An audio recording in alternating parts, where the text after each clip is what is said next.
Have you ever had one of those days where loads of lovely things happen?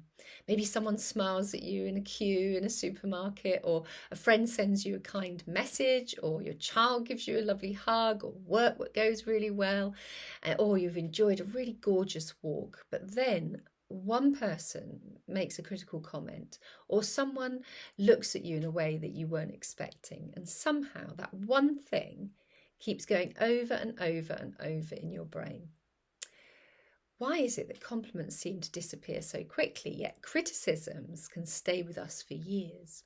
Because today I want to explain why our brain does this and why, more importantly, you can change it. So your brain has a kind of built-in negative bias. Let's start with that phrase because you've probably heard it before, negative bias. It sounds rather technical, but the idea is actually really, really simple. Imagine you're one of our ancestors walking through a forest thousands of years ago, and as you're walking, your brain notices two things. In front of it, a beautiful sunset, golden sunset, absolutely gorgeous. Another thing that it notices is a rustle in the bushes. Which one should your brain pay attention to, the sunset or the possible danger? Well, now, of course, it's the rustle, isn't it? Because if that rustle turns out to be a predator, ignoring it could have sort of serious consequences. So your brain's learned that noticing danger is far more important than noticing beauty. That survival system is still with us today. And only now, instead of looking out for wild animals, it's looking out for emotional danger. Disapproval, failure, rejection, embarrassment, anything that might threaten our sense of safety or belonging. I often describe this sort of like the positive experiences are like Teflon. Okay, they slide straight off, and then the negative experiences are like Velcro. They stick together really tight. Think about it. You might receive 10 lovely comments about something you've done.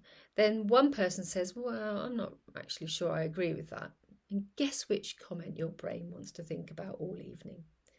It's not because you're negative, not because you're ungrateful, simply because your brain is asking, is there something I need to learn to keep myself safe here? You know, it's trying to protect you, but sometimes it holds on just a little too tightly. Now, why compliments fade so quickly is because of this. Because have you ever noticed how quickly we dismiss praise? Someone says, oh, you did brilliant job, you did brilliantly. And we reply, oh, it was nothing. Or I just got lucky. Or anyone could have done it. It's no big deal. Then if someone offers even a tiny criticism, we analyse every single word. We replay it, replay it. And we wonder if they're right. It's almost as though our brains have two different filing systems. It's like compliments go into a file labelled probably not important, and criticisms go into one labelled read this again and again and again, just in case. Now, the trouble is, over time, we begin to believe that those critical moments are the accurate picture of who we are rather than the positive ones. And they rarely are. Your brain believes what it practices. Now, here's something I find incredibly hopeful, actually. Your brain changes according to what it repeatedly notices. So imagine walking across a field. The first time you cross it, there's no path. You walk the same route every day. And eventually, a clear track begins to appear. Now, your thoughts work in much the same way. If your brain spends years noticing what's wrong, it becomes quicker at spotting it, spotting those problems. Not because life has become worse by any means, but because that path your brain knows best. The wonderful news is new paths can be created. So new neural pathways in the brain can be created every time you deliberately notice something that's gone well, or every time you appreciate a kind moment, every time you recognise something you've coped with, you're gently creating those new neural pathways in the brain. Not by pretending life is perfect, but by helping your brain notice the whole picture. So one of the simplest ways to begin retraining your attention takes less than 2 minutes. At the end of each day, ask yourself these 3 questions. Number 1, what went well today? Not perfectly, just well. Number 2, what am I grateful for today? It doesn't have to be something huge, perhaps someone held a door open or let you out at a junction, or perhaps the sun came out and was really warm. Perhaps you enjoyed a morning coffee with a friend. And then ask number 3, what did I do today that I'm pleased with? Maybe you stayed calm in a difficult situation, or maybe you asked for help. Maybe you simply got through a challenging day. Now, these aren't positive thinking exercises, they're attention exercises. You're teaching your brain that good things matter too. So, next time you find yourself dwelling on negative comments, pause. Just pause for a moment. Remember, your brain is doing what it's evolved to do. We've talked about this before.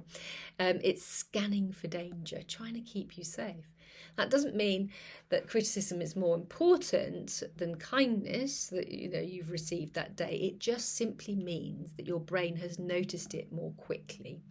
And once you understand that, you can choose gently to widen your focus, almost open up that peripheral vision.